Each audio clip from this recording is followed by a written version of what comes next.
ગુજરાતની તમામ ખાનગી શાળાઓમાં એનસીઈઆરટી, એસસીઈઆરટીના પુસ્તકો ફરજિયાત કરવા બાબતે વડોદરા પેરેન્ટ એસોસિએશન દ્વારા કલેક્ટર મારફતે સેક્રેટરી ઓફ ગુજરાતને આવેદનપત્ર આપવામાં આવ્યું હતું।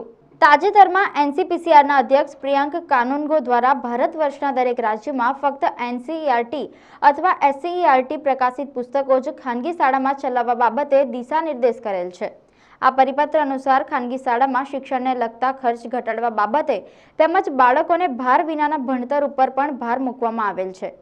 જો ખાનગી શાળાઓ એનસીઈઆરટી કે એસસીઈઆરટી પ્રકાશિત પુસ્તકો માન્ય રાખતા નથી અથવા અન્ય ખાનગી પ્રકાશન દ્વારા પ્રકાશિત પુસ્તકો ખરીદવા માટે વાલીઓને દબાણ કરે તો આવી ખાનગી શાળાઓ સામે આરટી એક્ટ 29/2015 અંતર્ગત એફઆઈઆર દાખલ કરવા માટે પણ નિર્દેશ કરેલ છે। આ દિશામાં યોગ્ય ઘટતું કરી ગુજરાતની તમામ ખાનગી શાળાઓમાં સીબીએસઈ અને જીએસઈબી માત્ર ને માત્ર એનસીઈઆરટી કે એસસીઈઆરટી સંલગ્ન પુસ્તકોના અમલીકરણ માટે દિશાનિર્દેશ આપવામાં આવે તેવી માંગણી સાથે વડોદરા પેરેન્ટ એસોસિએશન દ્વારા कलेक्टर मार्फते सेक्रेटरी ऑफ गुजरात ने आवेदन पत्र आपવામાં આવ્યું હતું। आज एक बहुत इम्पोर्टेंट मुद्दा के ऊपर हम लोग आवेदन पत्र देने के लिए हैं।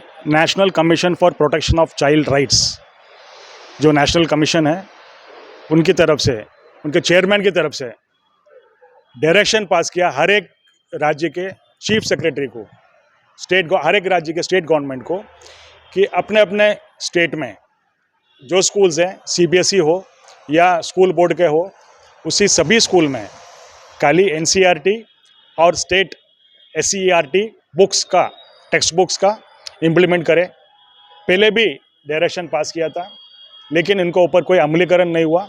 इसके लिए समय मर्यादा में एक डायरेक्शन किया कि 30 दिन के अंदर हर एक राज्य के सचिव, चीफ सेक्रेटरी को कंप्लेंट्स रिपोर्ट नेशनल कमीशन को भेजना है और 30 दिन के बाद में अगर कोई भी स्कूल ने एनसीईआरटी या एससीईआरटी बुक्स के अलावा दूसरा कोई बुक्स लाने के लिए स्टूडेंट्स को प्रेशराइज करेंगे या उनसे आग्रह रखेंगे, उनके खिलाफ एफआईआर दर्ज हो जाएगा और जुवेनाइल जस्टिस एक्ट सेक्शन 75 2015 के अंदर कार्रवाई भी होगी।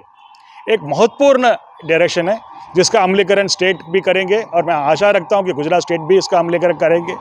नहीं करेंगे उनके सामने हम लोग कानूनी लड़ाई भी देंगे और इनका अमलीकरण से वालियों का और स्टूडेंट्स का बोझ बहुत हल्का हो जाएगा, आर्थिक तरीके से भी और एक यूनिफॉर्मिटी के तहत से भी।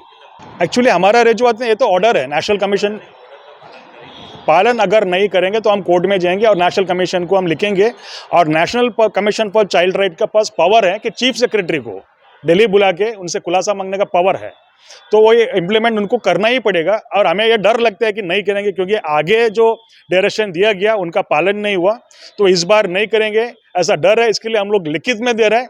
लिखित के देने के बावजूद भी अगर नहीं होगा तो उसके लिए जो भी कार्रवाई होगा नेशनल कमीशन को लिखेंगे, हाई कोर्ट में जाएंगे और चीफ सेक्रेटरी को इनका ऊपर कार्रवाई करना ही पड़ेगा। भले 10 दिन लेट होगा लेकिन कार्रवाई उनको करना ही पड़ेगा।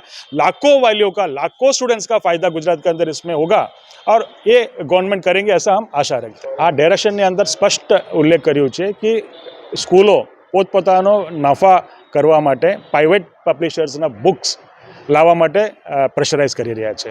एनसीईआरटी की अथवा एससीईआरटी बुक्स माटे इम्प्लिमेंटेशन थशे तो लोगोना 1000 रुपयाना फायदा दर वर्ष ચોપડે ટેક્સ્ટ બુક્સના અંદર થશે, તો મોટો ફાયદા થવાની છે એની અંદર।